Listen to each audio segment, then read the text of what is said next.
এখন আমরা লিস্ট একটা কমপ্লিট সেন্টেন্সের গুরুত্বপূর্ণ রুলস লিস্ট নিয়ে আলোচনা করব, যেটার অর্থ হচ্ছে নতুবা। নতুবা ওইটাতে স্ট্রাকচারটা থাকে, আপনি যে কোনো একটা টেন্স এখানে বসবে, any tense plus subject plus list, sorry এখানে সাবজেক্ট হবে না, লিস্ট হবে any tense plus list plus subject plus should অথবা might plus verb এর one plus object। যে কোনো একটা টেন্স আপনার হতে পারে এখানে, আর পরের অংশটা তাহলে আপনার অবশ্যই লিস্টের পরের অংশ সাবজেক্ট বা should অথবা might অথবা verb এর one বসাতে হবে। পরীক্ষায় মূলত আপনার এতটুকু অংশ দিয়ে দেয় এবং বলে পরের অংশটা প্রায় গ্যাপ থাকে এবং বলে যে এতটুকু অংশটা পূরণ করুন। পরীক্ষায় এই অংশটুকু দিয়ে দেয়, যেমন আপনি যদি দেখেন Ripon studies well, list he should অথবা মাইট, যেটা বসাতে মন চায় সেটা বসাবেন, ফেল ইন দ্য এক্সাম। পরীক্ষায় আমাদের এতটুকু আসবে, আমরা এতটুকু বাকি পরের অংশটা পূরণ করবো, লিস্টের পরের অংশটা আমাদের পূরণ করতে দেয় মূলত। রিপন ভালোভাবে পড়াশোনা করছে, নতুবা সে পরীক্ষায় ফেল করতে পারে। তো এটা আপনার রুলস মুখস্থ করার জন্য শুধুমাত্র এতটুকু অংশ মনে রাখবেন, সাবজেক্ট প্লাস শুড অথবা মাইট। এতটুকু যদি মনে রাখতে পারেন এটা এভাবেই পারবেন, লিস্টের পরে সাবজেক্ট অথবা শুড অথবা মাইট হয়, এতটুকু মনে রাখতে পারলে এটা আপনি পারবেন। লিস্টের পরে একটা গুরুত্বপূর্ণ আরেকটা রুলস, সেটা হচ্ছে নট অনলি বাট অলসো।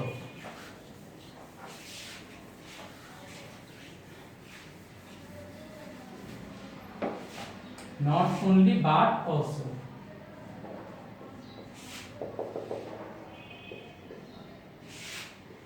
এটা শুধুই নয়, অর্থ হলো শুধুই নয়, একটা এডিশনাল ইনফরমেশন দেয় সাবজেক্ট সম্পর্কে, বাট ইনফরমেশন দেয়। যেমন he is not only a good student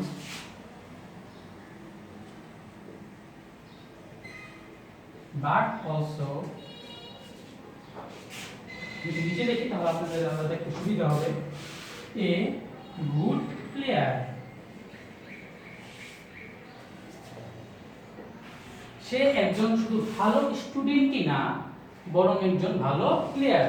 এখানে আমি শুধুই নয় অর্থ হয়েছে এবং আমি একটা বাট ইনফরমেশন দিয়েছি, সেই ভালো স্টুডেন্ট ছাড়াও একজন ভালো প্লেয়ার বা খেলোয়াড়, সে শুধু ভালো স্টুডেন্টই না একজন ভালো খেলোয়াড়।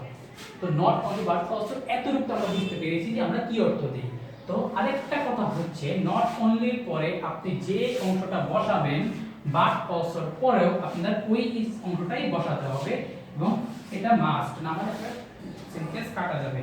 যদি নট অনলি পরে আপনি সাবজেক্ট বসান বা অবজেক্ট বসান বা ভার্ব বসান, তাহলে বাট অলসোর পরের অংশ আপনাকে সেই অনুযায়ী সাবজেক্ট অবজেক্ট ভার্ব বসাতে হবে। বা অ্যাডজেক্টিভ, যখন আমি এখানে অ্যাডজেক্টিভ ইউজ করেছি গুড প্লেয়ার, অ্যাডজেক্টিভ ইউজ করতে হবে। তো আমাদের নট অনলি বাট অলসো প্রথমটা আমরা করলাম অর্থ দিয়ে, অর্থ যদি মনে রাখতে পারি তাহলে আমার সেন্টেন্স এভাবে হয়ে যায়। আর দ্বিতীয় যে রুল সেটা হচ্ছে নট অনলি পরে যে অংশটা আপনারা ইউজ করবেন বাট অলসোর পরেও সেই অংশটা আপনাদের ইউজ করা লাগবে। দুইটা জিনিস মাথায় রাখতে পারলে নট অনলি বাট অলসো আপনারা ইজিলি করতে পারবেন।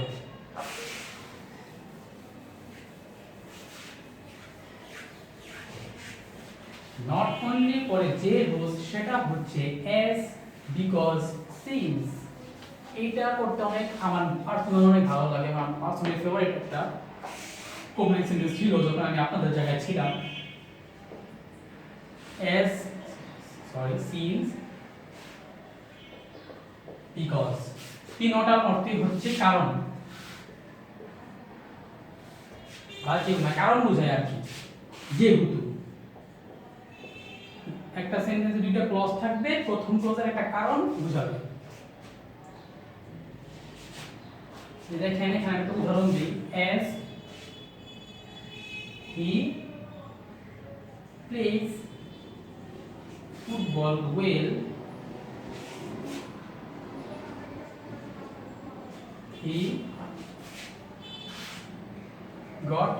he gets chance in the national team.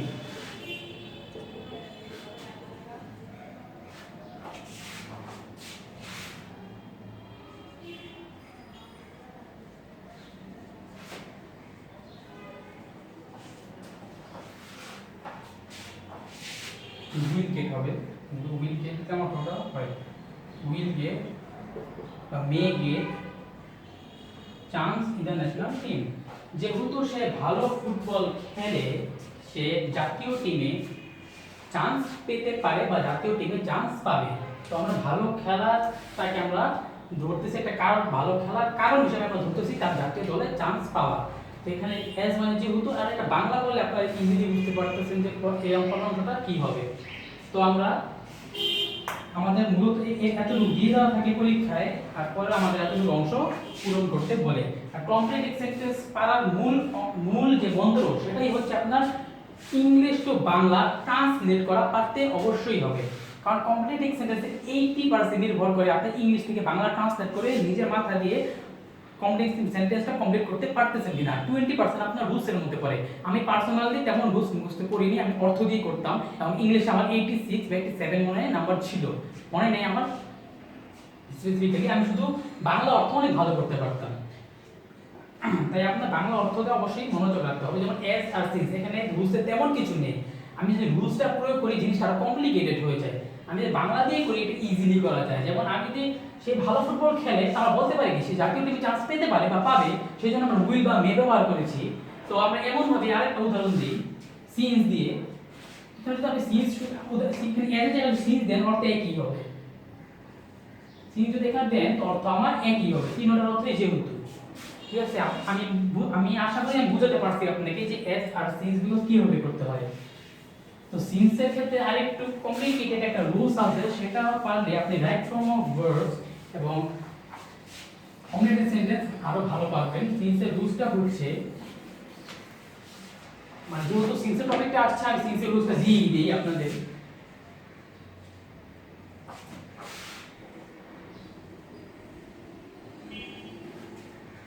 Since তিনটা ক্ষেত্রে সিন্স হবে। যদি সিন্স এর আগের অংশ প্রেজেন্ট টেন্স হয়, প্রেজেন্ট টেন্সে থাকে, পরের অংশ পাস্ট টেন্সে হবে।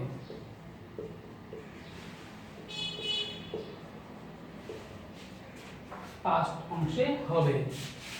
আর সিন্স এর আগের অংশ যদি আমার পাস্ট টেন্সে থাকে,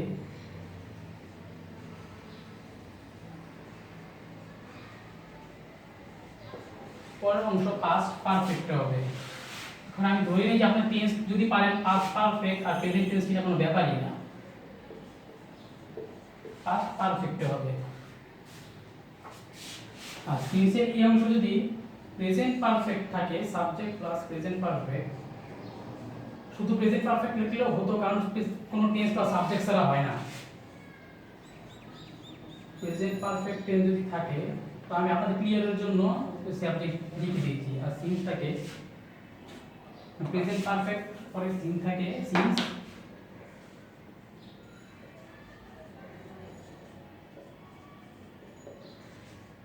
পরের অংশ আমার পাস্ট টেন্সে হবে। এই রুলসটা একটু মাথায় সেটআপ করার চেষ্টা করবেন, তাহলে একটা আপনাদের জন্য বেটার হবে কমপ্লিট সেন্টেন্স পারা plus right form of verbs পারার জন্য। যে সিন্স এর আগে যদি আমার প্রেজেন্ট টেন্স থাকে, তাহলে পরের অংশ আমার পাস্ট টেন্সে হবে। সিন্স এর আগের অংশ যদি আমার পাস্ট টেন্সে থাকে, পরের অংশ পাস্ট পারফেক্ট হবে। সিন্স এর আগের অংশ যদি প্রেজেন্ট পারফেক্টে থাকে, তাহলে পরের অংশ পাস্ট টেন্সে, সরি প্রেজেন্ট পারফেক্ট থাকলে পরের অংশ পাস্ট টেন্সে হবে। তো সিন্স আর এস বিকজ এর রুলস আমরা মুখস্থ করলাম। এটা একটা এডিশনাল ইনফরমেশন আমি দিয়ে দিলাম কমপ্লিট সম্পর্কে আপনাদের ধারণা ক্লিয়ারিফাই করার জন্য।